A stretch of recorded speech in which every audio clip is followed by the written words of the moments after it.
Hello, welcome back. Yes, we're off to sea again, this time on board African Nighthawk, a 10-year-old bulk carrier vessel from Tauranga, New Zealand, and we're going all the way to South Korea. Final port hasn't been confirmed yet, but it could be Gunsan or Incheon.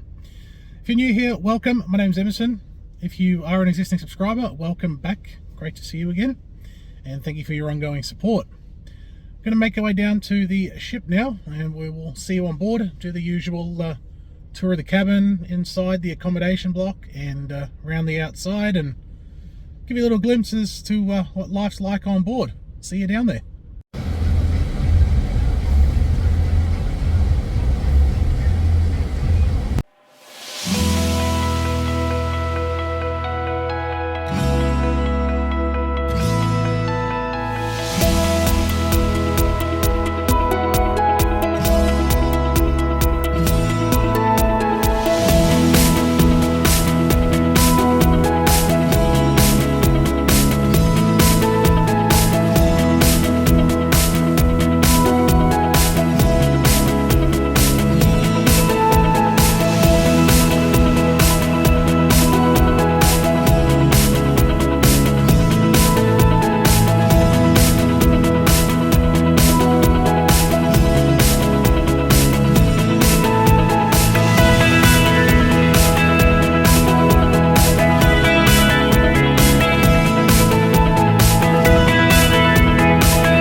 Welcome on board African Nighthawk.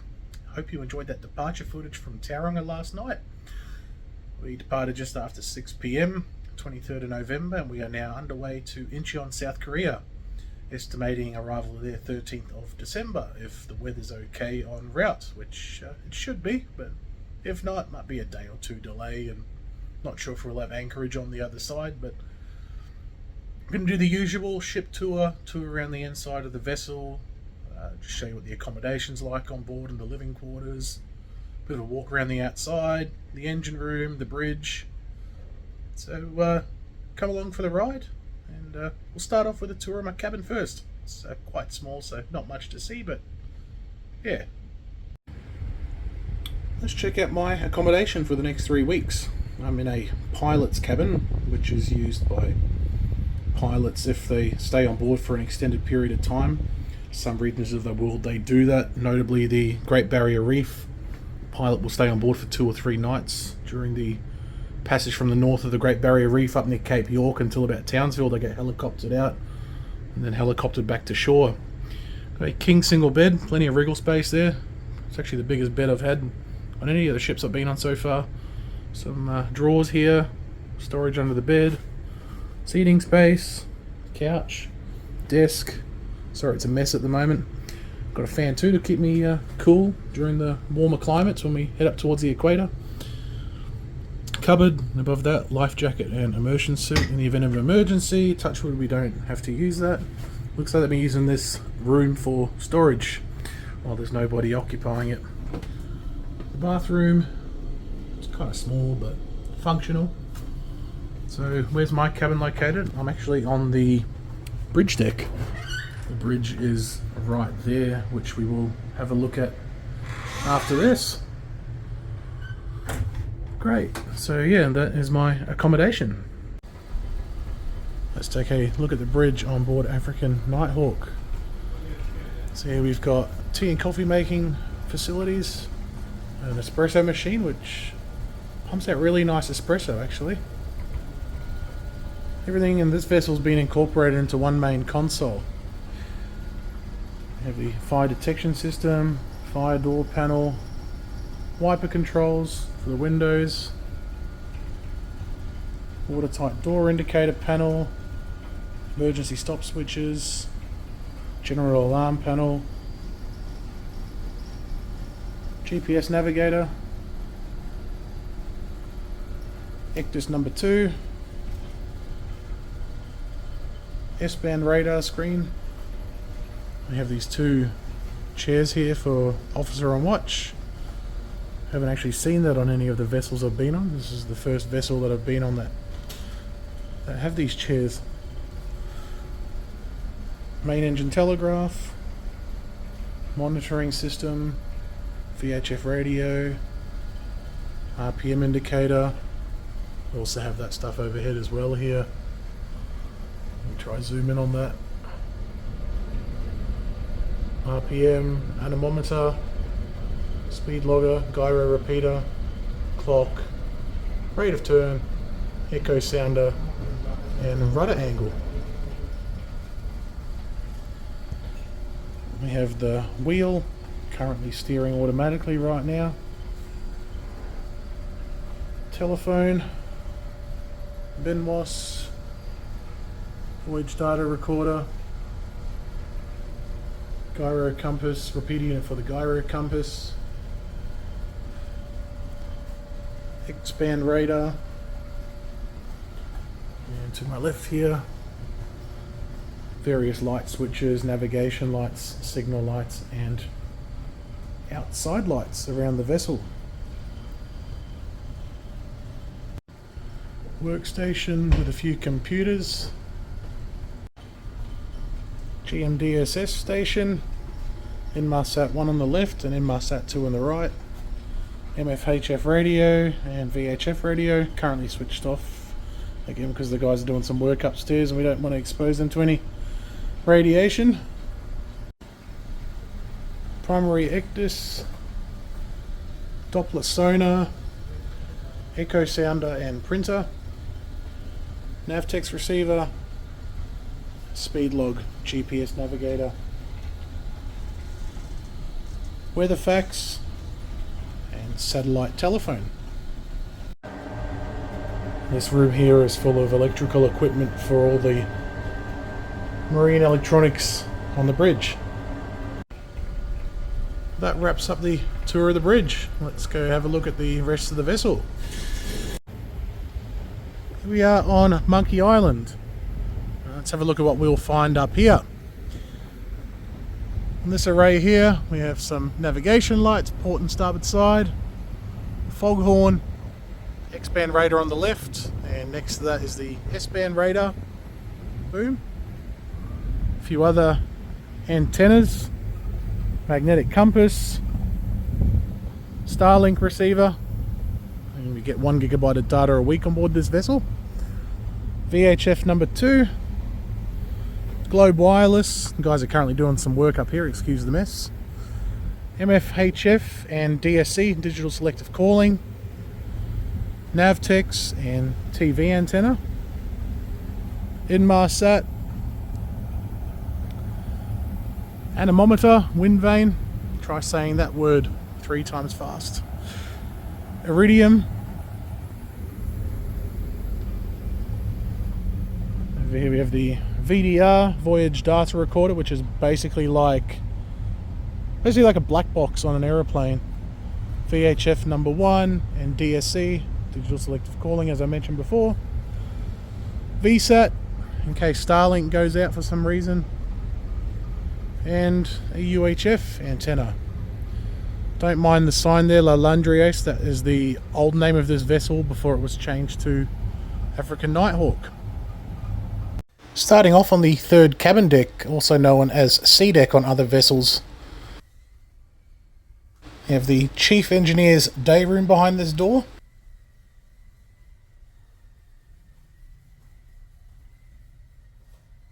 Second engineer's cabin. and electrician's cabin.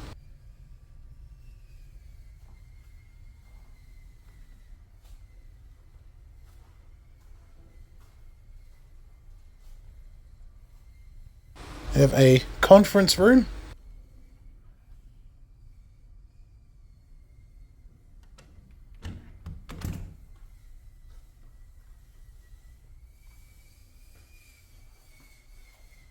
The officer's laundry room.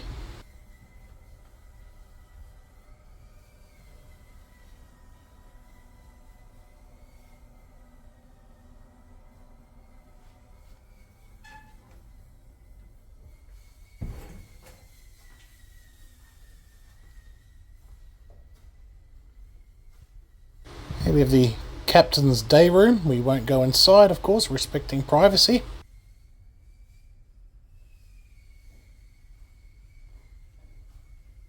Second officer's cabin. And third officer's cabin. Now on the second cabin deck, also known as B deck on other vessels, as the name suggests, just more cabins on this deck.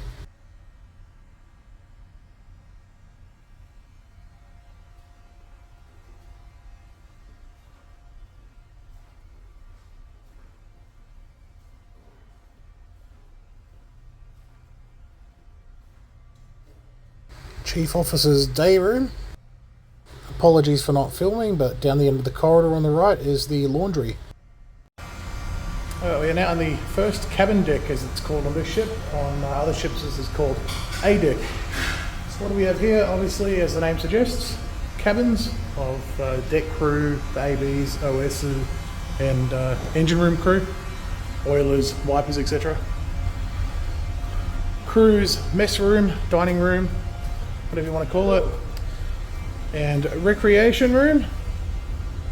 Plenty of space in here. Really large recreation areas. Television, sound system, boombox for karaoke nights. Making our way through to the pantry and galley. This is where all the food's prepped on the ship.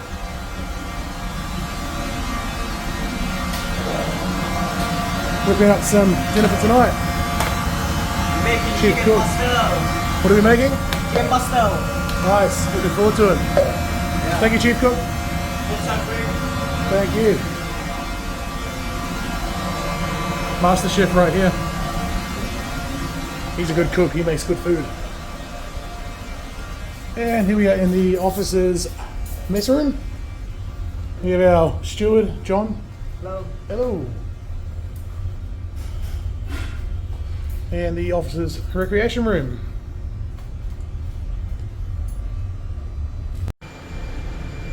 Well, we're now down on the upper deck. Let's have a look around here. So we have one crew cabin down here. I think this is the only cabin that you'll find downstairs here. Changing room, locker room.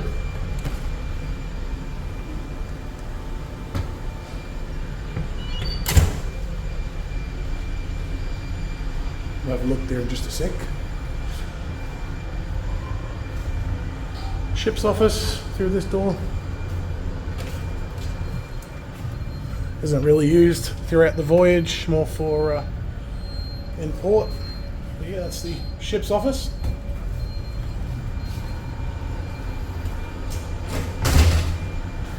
Behind me, the gymnasium. We have a treadmill, weight bench, some dumbbells, and looks like some man overboard dummies as well for training. We're obviously not going to throw real people into the ocean for a man overboard drill.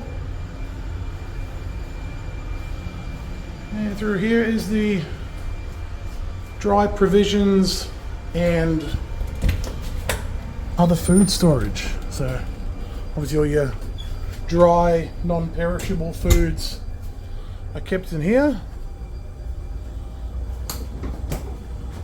Through here is the fresh veg room, vegetables. This looks like to be that's one freezer. And next to that, another one, which yeah, definitely colder than the other one next to it. So that's where the food gets stored on board these ships. Good amount of space. I think they can have up to 2 or 3 months worth of supplies on board at any one time for longer voyages. It's quite amazing. They're like floating cities, really.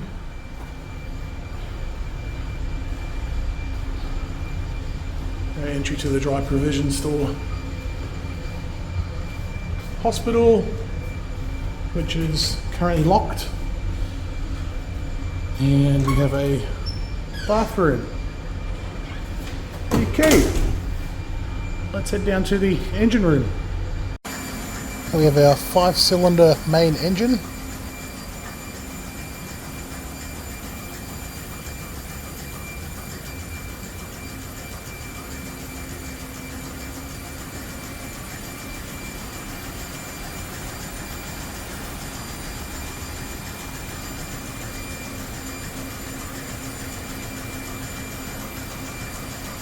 We have 3 diesel generators on board giving us our electricity. This is the workshop on board where all the metalwork and fabrication gets done.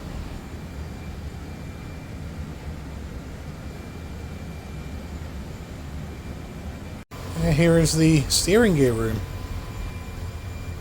This is the ECR, engine control room. Various electrical switches and circuit breakers on this wall here.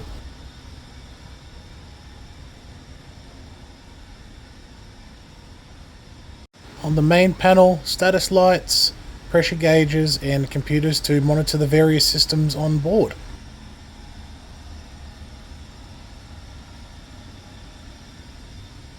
And we also have an engine telegraph like on the bridge. Starting off with the bridge wing, outside on the bridge wing, port side. We have a BINWAS unit here, relays inside in the bridge, gyroscopic repeater, searchlight, working lamps, rudder angle, wind speed, RPM. That's used during like maneuvering and stuff, so the captain and pilot can keep an eye on everything from outside. Guys are doing some work here at the moment, hence the clutter. Trying to get the ship back up looking good again. And we're now over in the starboard side, a little bit more shady here.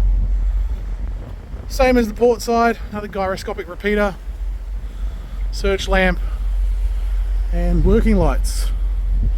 And again we also have the anemometer, wind vane, RPM and rudder angle.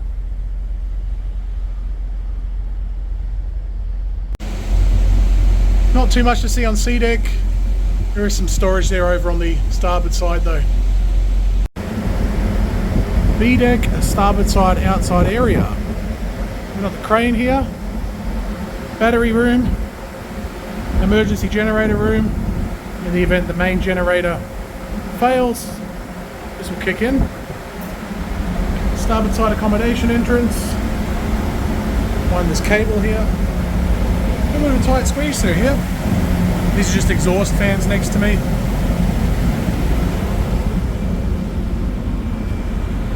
Boiler room and fan room.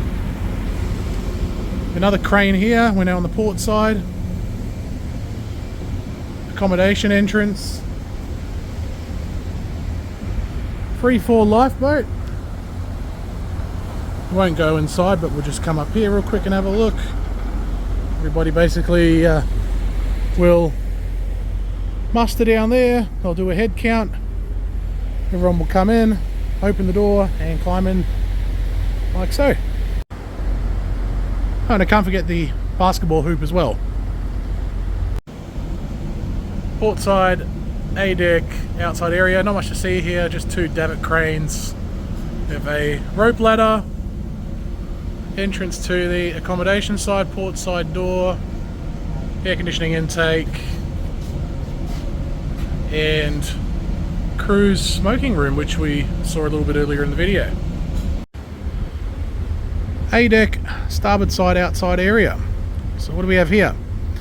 Rescue boat for rescuing people who might fall overboard. We can go for our fishing trips on a Sunday. No, not really, we don't do that. We have two davit cranes for any anything that needs to be loaded up, needs a bit of extra heavy lifting, provisions, etc. for the kitchen. Davit for the lowering the rescue boat. Rope ladder.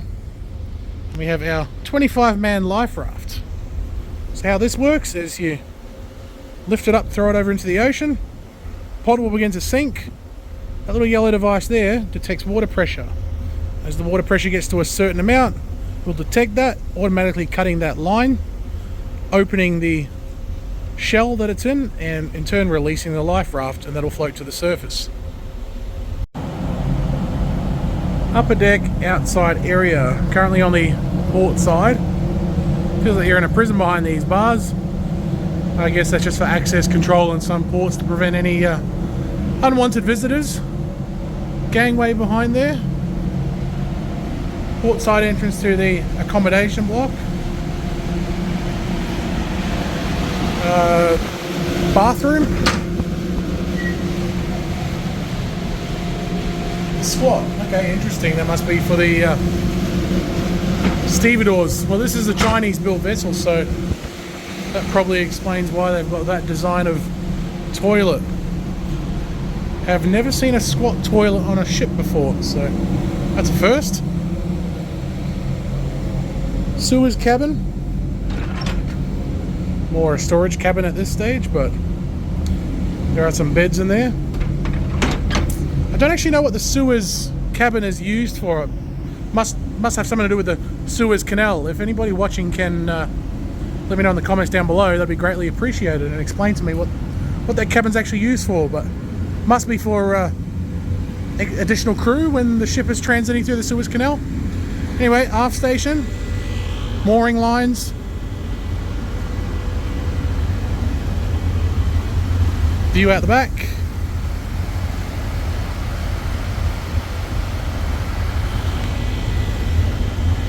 Garbage incinerator. Oxygen. And acetylene for welding and hot works. No, that's for the blowtorch, sorry. Garbage station. This is where we store all our rubbish in transit. Obviously, we're not on land and we can't just dispose and have a garbage truck and collect it every week for us, so we store it, incinerate it, and whatever we can't incinerate gets disposed of on shore. Entrance to the steering gear room and engine room, which we checked out a little bit earlier in the video. Now we're on the starboard side. We have the fire locker. Firefighting equipment in here.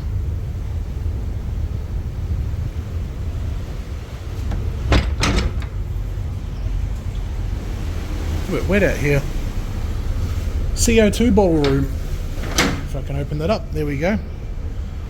CO2 bottles for firefighting in the cargo holds. We won't go in there though. Same as the port side, another gangway and more prison bars. Hospital through this door, which is probably locked. Yeah, it's locked. We're not going to go in there. Yet to actually show you guys a ship hospital on board on these videos. Starboard side entrance into the accommodation. Fire control room. Also appears to be locked. Whoops.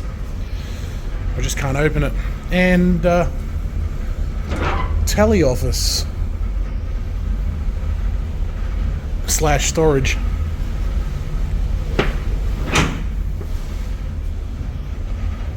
Here's our cargo. Again, starboard side.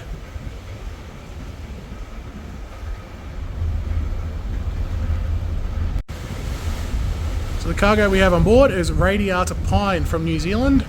Everything on top is destined for South Korea, and the logs in the cargo hold below will be discharged in China. All get up ready for the Saturday afternoon lifeboat and fire drill.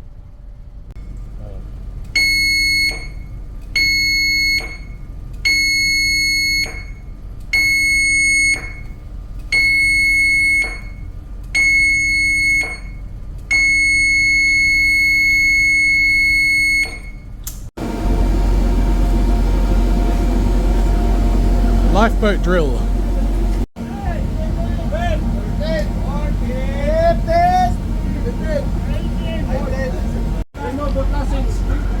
Chief mate's just going over everybody's responsibilities in the event of an emergency.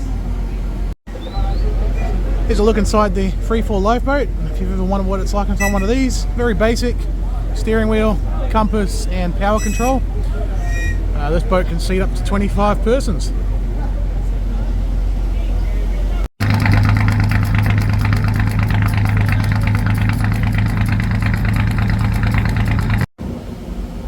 Now doing a test of the rescue boat.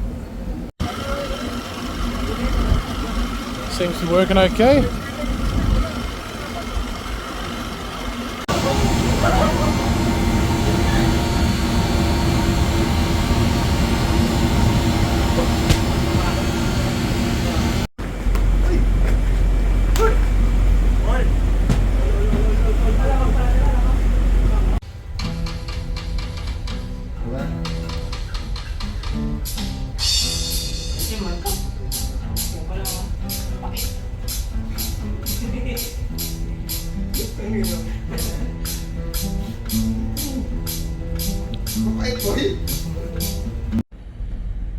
Good evening from New Ireland, Papua New Guinea. It's just after 6 o'clock in the evening. Making good progress to Incheon, South Korea. It's a lovely 30 degrees out here tonight. That's the mainland of New Ireland. Over to the right here is Tabar Island. Should be arriving in Incheon 13th of December. Yeah. The size, big. Like what? Whoa! I'm now less than 1 minute from crossing the equator from the south to the north. And there we have it, the northern hemisphere. Doesn't look much different from the south. If you ever wonder what it looks like on the equator, well, this is what it looks like. Just a lot of ocean. Once again, same as my last vessel, we are heading over the Challenger Deep again, deepest point of the ocean. Deepest depth there by the look of it is 10,920 meters. On the surface it looks no different, but kind of scary to think how deep it is. 10.9 kilometers. I mean, that's pretty much as high as jet aircraft fly. Yeah, so that's the Mariana Trench, Challenger Deep, the deepest point on the ocean.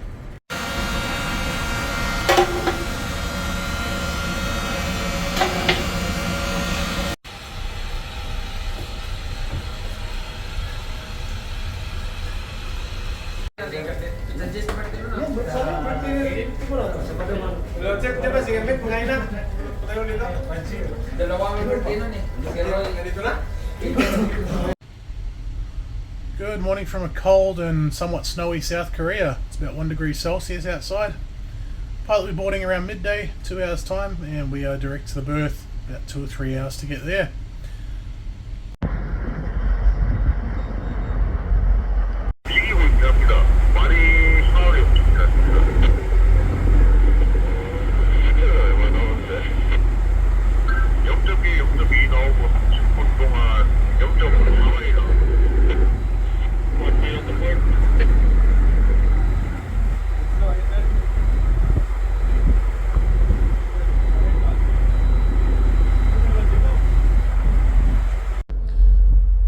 Just about to go underneath the Incheon Bridge. It's the 7th largest bridge in the world.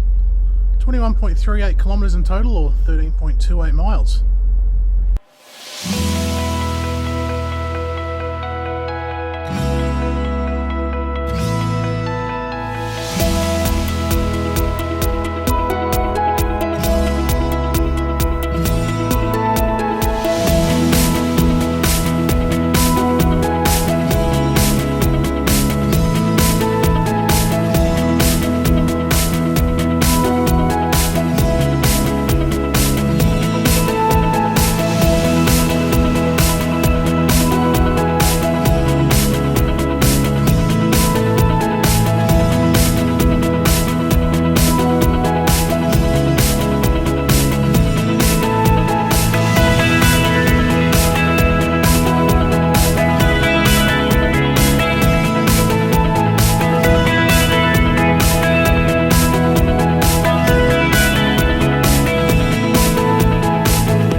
welcome to Incheon, South Korea.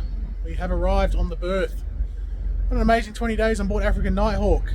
Special thanks to all the crew for making the journey a memorable one. I hope to see you all again in the future. And all the best with your future endeavours. Hope you enjoyed the video and the tour of the vessel and a bit of a glimpse as to what life is like on board. If you did enjoy the video, leave a like and a comment down below and feel free to subscribe. Whether it's on the sea or in the skies, I'll see you next time.